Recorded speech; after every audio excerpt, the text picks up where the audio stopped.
I'm wired and I can't get loose. Hello, Todd. Ken Owen, good to see you again. Good, thanks. How are you?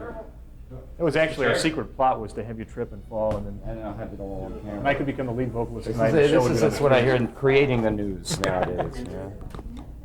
Well, good to see you again. We've bumped into each other backstage a couple of times. Yeah, I recall. This way. Right? Yeah.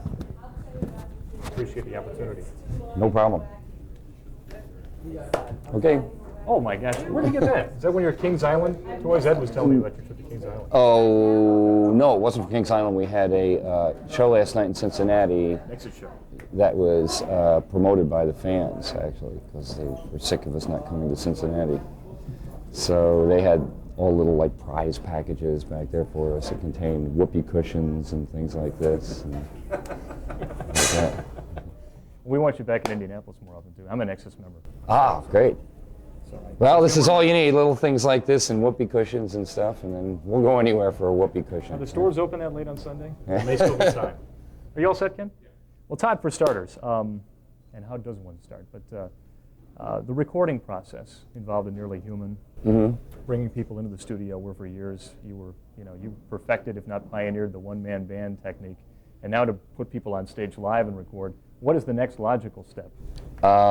Geez, I don't know if there is a logical step. The logic behind it is just my reactionary nature. It's not, no logic beyond that. If the music business gets too sort of biased one way, I tend to like move another way. I think the one reason why I started getting into doing everything myself was because people weren't doing it. Bands were still very popular, and then when everybody started doing programming with machines and things like that, I started to long for the old days of real performances and stuff. So, got into this big band thing here for a while. But who knows? If it becomes jazz is coming on strong, and performance music in general, I think is going to become more popular. So I may compensate and move back into a little bit more sort of electronically augmented approach. Going against the grain.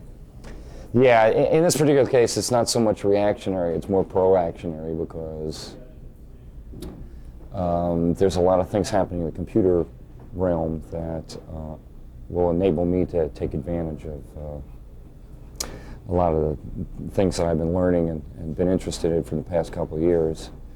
And it has less to do with traditional pop music record company type structure as it does to do with computers and things like that. So at this point in time, I'm looking forward to exploring areas that are pretty much virgin territory. Nobody can tell what the future will bring, but I've been reading about CD-ROM, and for an idiot layman like myself, how would you describe what we might see 5-10 years down the road in terms of music and computers? I would say 5 years. Things are getting very aggressive now. There are a lot of the devices that they've been talking about are actually now appearing on the market. CDI type machines, LDI has been around for a while, but nobody's taken much advantage of it. And computers, of course, have been becoming more sophisticated and cheaper all the time. So I think within 5 years, everyone's going to have like the equivalent of, well, it's what we call interactive television. It's this merging of computers and television and sound into one sort of unified approach. And my feeling is that it's going to catch a lot of our artists off guard. They're not going to be prepared conceptually for it because it'll be like when they first started doing cable television. They had all of this bandwidth and nothing to put in it. People hadn't thought about what they might do if they had freedom to appeal to a smaller audience rather than just a broadcast audience. So I think that the most difficult part of the transition is getting people psychologically accept the fact that there are new ways of doing things. I'm trying to envision what this would be. I mean, for a consumer to sit down and watch or enjoy, and I hate the word, but product. What would you envision a Todd Rundgren project to be 5 years down the road if it's CD interactive? Well, it's something you inhabit rather than you just simply listen to. Virtual reality is another term that gets sort of bandied about, and I suppose that this falls somewhere in that broader category. But the idea is to take what normally is a very linear sort of process. You make a record and and it's 50 minutes long or something like that, and presumably the listener goes from beginning to end, and that's and you set up that agenda. I'm thinking of more of creating sort of like a three-dimensional space that you can that you can be like sort of a fish in, and float around and stay in it for as long as you want, which could be a very short time if you're not enjoying yourself. Then again, it could be a very long time, in which case people have to come and drag you out. It's hard to be more specific than that because very few people have had the experience of using the devices in that sort of way. So I think within the next 2-3 years, people will start realizing that this is going to be a different kind of entertainment than art. It's going to take imagination, which means a lot of artists are going to fall by the wayside listening to the most popular music. Well, that one reason why I'm getting away from pop music is that it has so much more to do with publicity than it does with music nowadays. Saying that you're a musician is a very good excuse for getting people to pay attention to you, but often people lose sight of the fact that lose sight of the original product that they were trying to sell. They get very much into just marketing their personality, and I'm just not into that.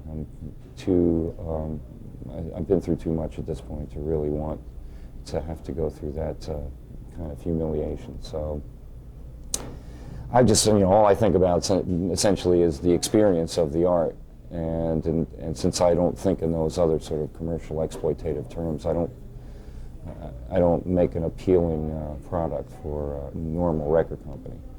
So that's why I'm doing a lot more work with computer companies. Much more adventurous. It's much more of a frontier than music business, which has gotten very conservative over the past 30 years. Talking about your music and how it's developed over the years, you've been making records for 23 years now, and I look at some of your contemporaries, if you will, people who, I think you said in an interview in your Tepte video years ago, a lot of people have sold a lot more records than me that aren't making records anymore, but you look at people like Rod Stewart, Elton John, people who are basically your contemporaries in terms of age, and most people who fall into that category sold out years ago. Their records lost their inspiration relatively quickly in their careers, and your records are still inspirational to a lot of people. What is it that inspires you at this time? Well, the thing I think that's the real difference between me and perhaps someone like those people you mentioned, like Elton John or Rod Stewart, people like that, is that I came from another direction. I started out as a musician, but very shortly after that I decided I didn't really want to have to depend on that. There were too many goofy things you had to do to retain the opportunity to make records. So I decided that I would make a living for myself doing other things, producing records for other people or doing other kinds of jobs, but never considered that my source of income. So I've never had to consider the possibility even of, quote, selling out or trying to let the audience determine what it is that I'm supposed to do rather than setting my own agenda, because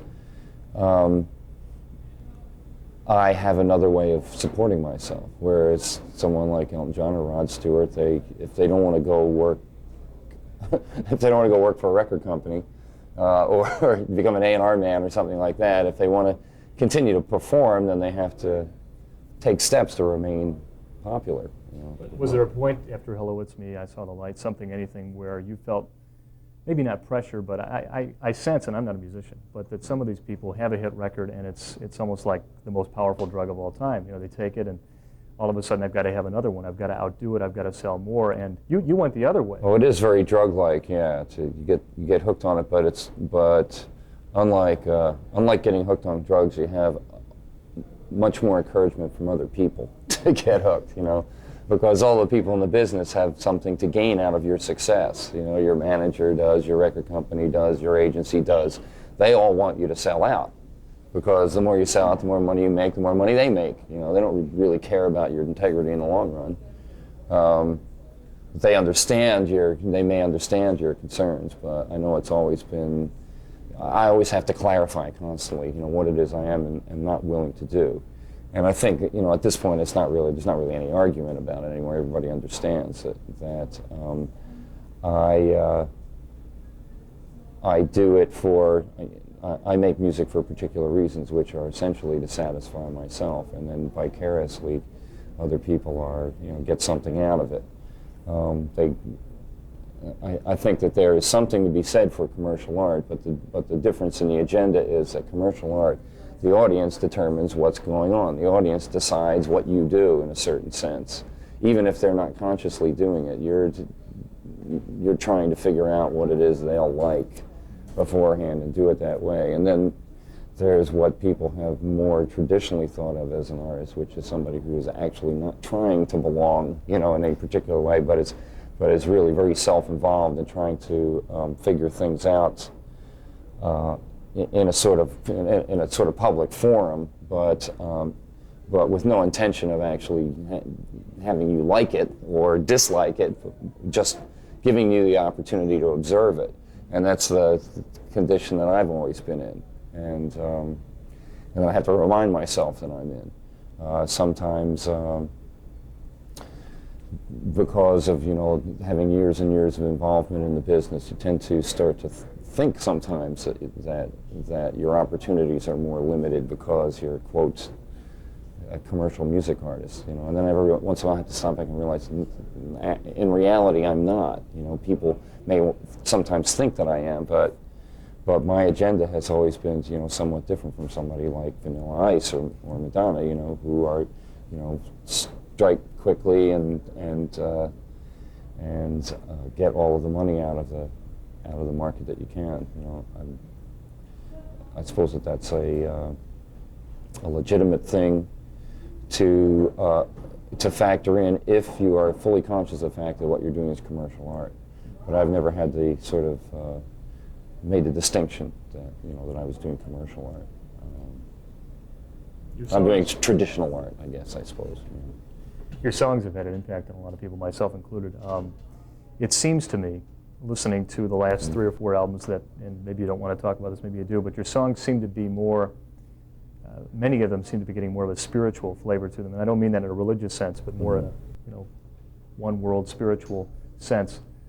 Well, I think that my material has been moving almost since I started writing in this sort of metaphysical direction, or a direction that is less and less attached to things that are either overly obvious or obviously transient.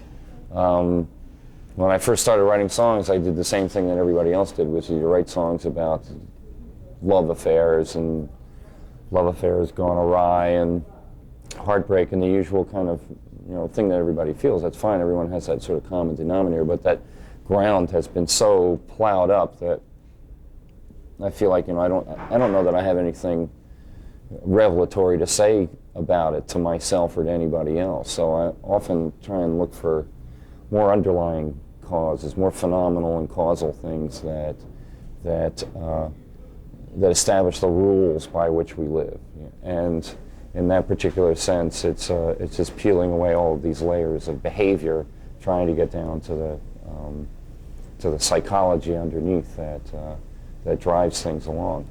And so, in that sense, it's the more I write, the more I have to get down into that level, because the other areas, the further you get up towards that sort of anecdotal area, the more heavily things have been covered. It's just like every possible combination of he, she, she, them kind of relationships have already been covered, and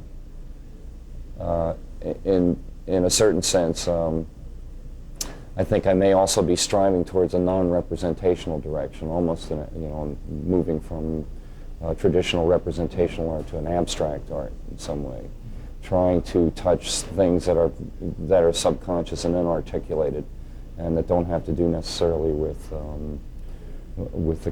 your everyday real world concerns, but with something that is sort of timeless and blissful in a way.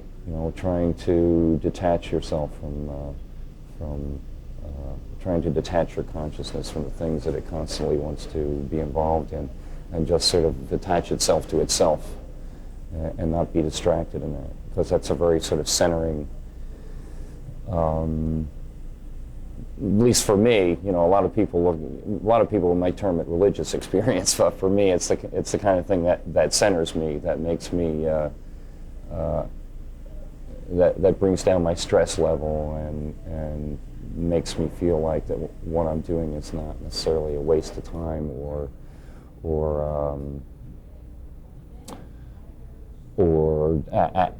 gotten completely out of perspective because I'm just too close to it. Like that. Every once in a while you have to sort of disengage and, you know, you get yourself very hyped up. I got to finish this. I have to do it this way. I have to impress. I have to impress myself. I have to impress other people. I have to, you know, attain some standard, or I have to discover some new thing. In a sense, you know, I'm always dealing with those kind of self-imposed pressures, but the way that I escape from it is just to seek this kind of timelessness, this, you know, these little moments of bliss that where you're completely freed from all those considerations. And I think that in music, I want to move in that sort of direction. A moment that it's very nice to write a song that involves people emotionally and makes them reminisce, makes them feel better, stuff like that. And I can do that, but in some ways I'm looking to short circuit that entire process, and rather than stir up old emotions, almost suspend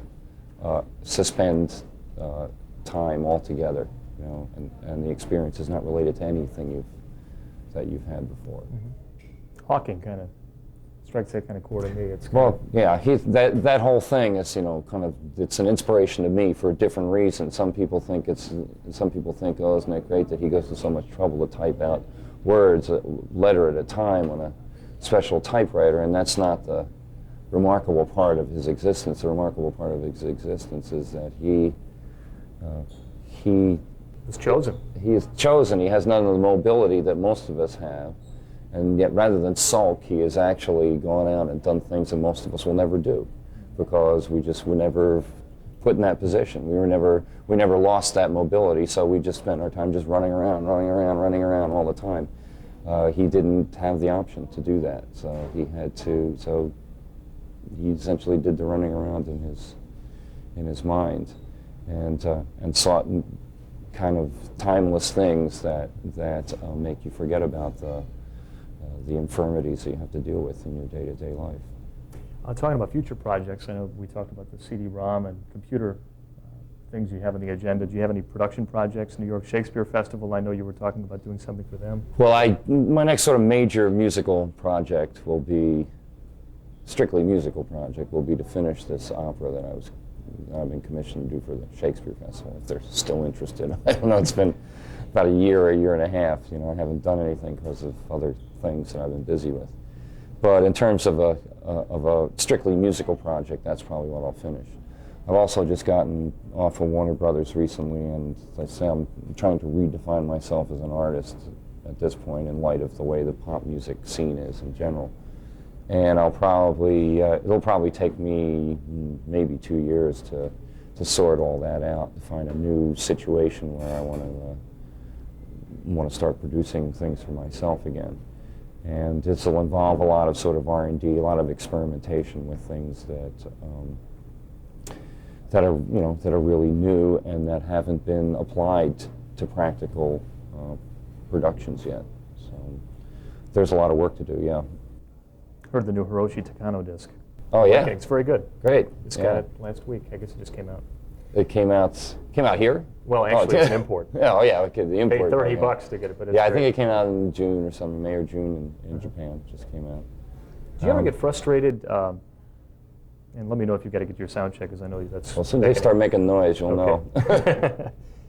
I get frustrated as a fan hearing songs like Change Myself and Parallel Lines, which are quote-unquote radio ready. I know that you probably don't produce them to be that way, but if given the right promotion and the right support by a record company, I think they could be heard by a lot of people. I was the guest newsman on a radio show one morning, and I had the guy play Change Myself, and the only time all morning the phone rang. 4 people called and said, "That's Todd Rundgren?" That's great. No, but I mean, really, your music can touch a lot of people. It just doesn't get to people, and that has to frustrate you. Well, it's frustrating in a way, and it's the nature of the business in a way. You know, I've never been like jealous of the I've never been jealous of anyone else's sort of popularity. I may be annoyed at having to look at them too much, you know, but I never get like patently jealous of their popularity because I realize what a burden it is. You know, it's like even with the relatively low profile that I have, I still have a hard time sometimes like going out and taking a walk somewhere without being stopped and distracted to do some, you know, it's like you take a day off, you know, and you run into 2 or 3 people on the street that want to talk to you about your job. So it doesn't seem like a day off anymore. You know, the more popular they are, you are just your whole life. You're never off the job, essentially. Your job never ends. So so I don't look, you know, I'm not jealous about that. I think it's all in the nature of the way that the business works nowadays. I was on Warner Brothers for like 19 years in one capacity or another. And it becomes like one of these marriage of convenience. After all that time, there's not the same old spark. And even though I had a lot of support in the executive office, I think out in the field, people always want their job to be easier. And it's easier for them if you're out there making a spectacle of yourself and getting like a lot of press or something. For some reason, they have nothing to do with music, but which essentially, you know, makes their job easier because, hey, you heard about Todd Rundgren, he pulled his pants down in the front of City Hall, you know. Well, here's his new record, you know, and that makes it easier for them to get, you know, for them to get it on the radio. There's, you know, there may be numerous other things. You know, there are a lot of other, you know, possibly. There are things that we could have done, could have been more aggressive about, or I don't know. You know, for instance, I suppose almost every major artist, when they had an album release come out, has managed to get on Saturday Night Live.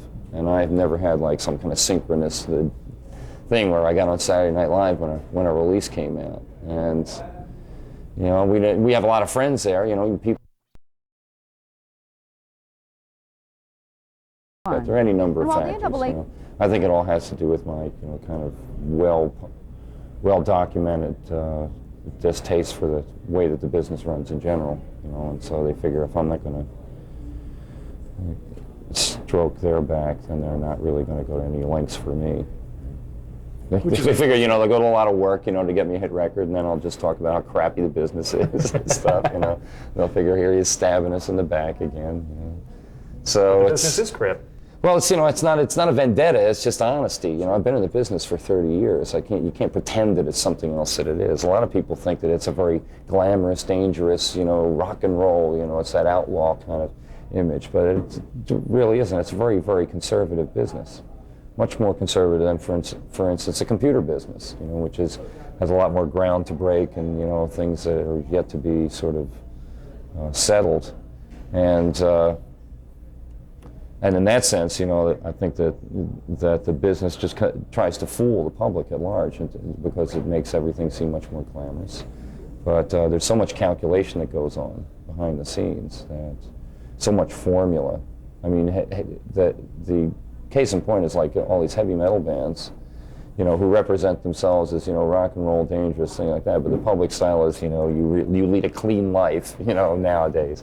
Whether you actually do or not, at one point you were supposed to represent yourself as being, you know, nasty, hard drinking, hard drugging, sex maniac, you know, or something like that. And now you're supposed to represent yourself as a very clean sex maniac, a very clean, safe sex maniac, or something like that.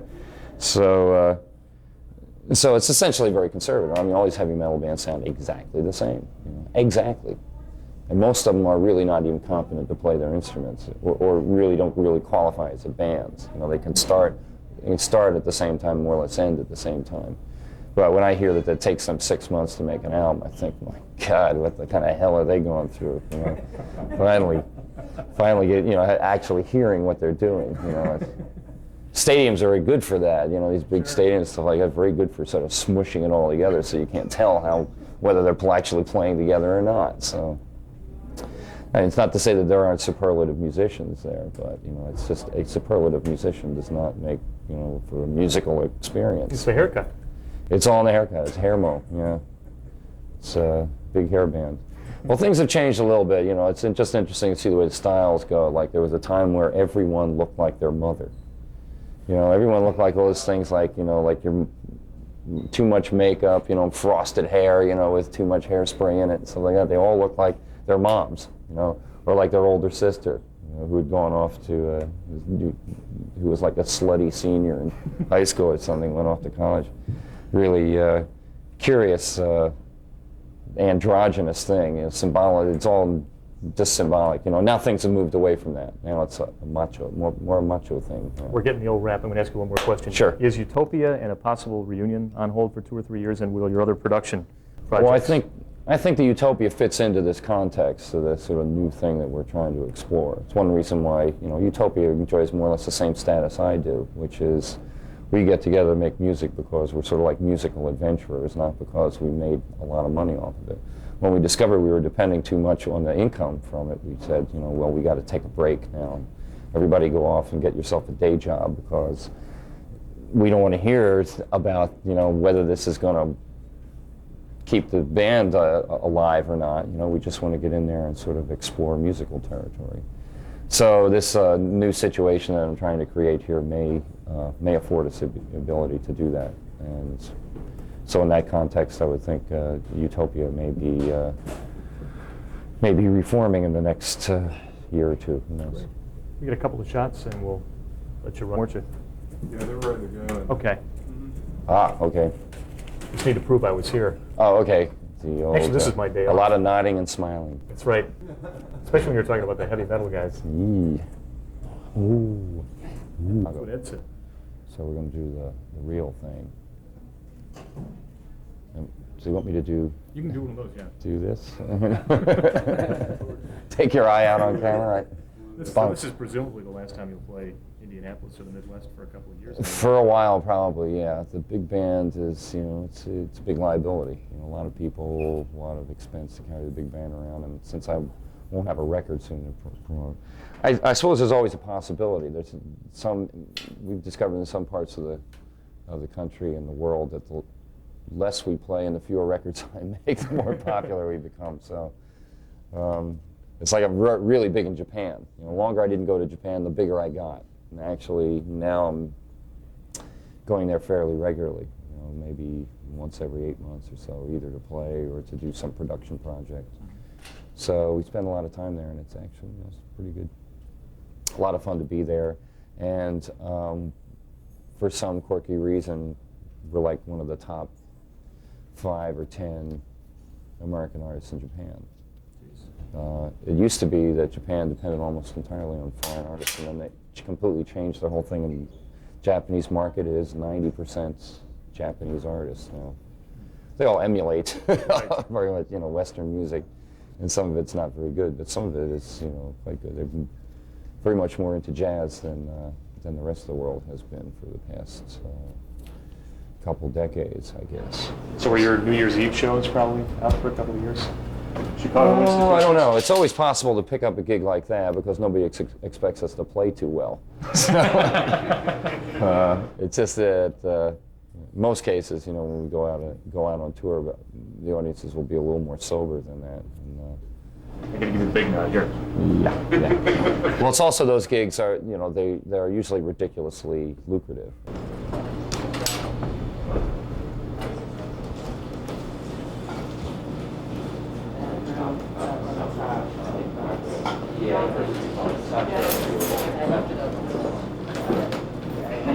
Flat screen. Yeah.